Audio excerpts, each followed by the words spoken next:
A special thank you to each of our subscribers who make this channel possible. Here's today's story. In a controversial move, President Donald Trump has proposed the elimination of funding for the National Endowment for the Arts, NEA, sparking outrage and concern across the cultural sector.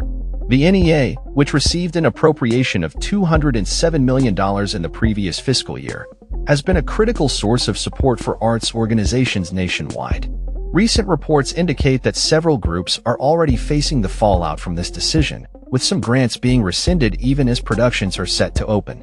For instance, Portland Playhouse was informed just before their opening night that a $25,000 grant for their production of Joe Turner's Come and Gone was being withdrawn. The organization expressed their disappointment, stating, "To receive this news on the eve of opening night is deeply disappointing. While we have no plans currently to cancel our production, moving forward without the support of this critical funding presents a significant challenge for our company."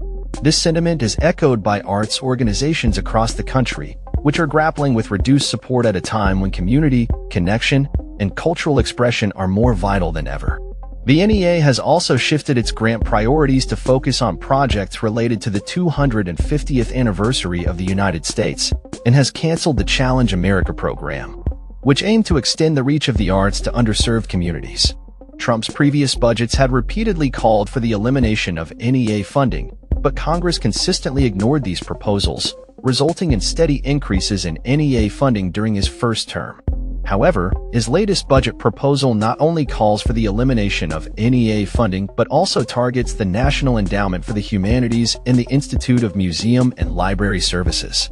An executive order has already been signed to dismantle the Institute of Museum and Library Services, but this action is currently facing legal challenges.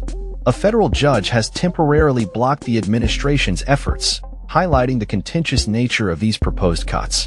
Additionally, Trump has sought to halt funding for public broadcasting, particularly targeting PBS and NPR, asserting that he does not have the authority to do so.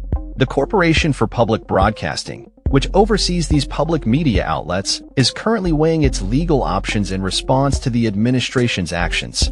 Aaron Harkey, CEO of Americans for the Arts, has described the administration's moves as a systematic effort to undermine the nation's cultural fabric, noting significant staff reductions at the National Endowment for the Humanities and the cancellation of current and future grants.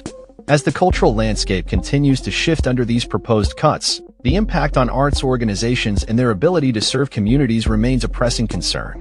The NEA has not yet provided a comment on the situation, but the urgency for community support of cultural institutions is clearer than ever. As the nation approaches a pivotal moment in its cultural history, the arts community is calling for renewed advocacy and support to ensure that the vital role of the arts is preserved amidst these challenges. That's all for this story. We upload videos every day covering many different subjects, so hit that subscribe button to stay informed. Thanks for watching.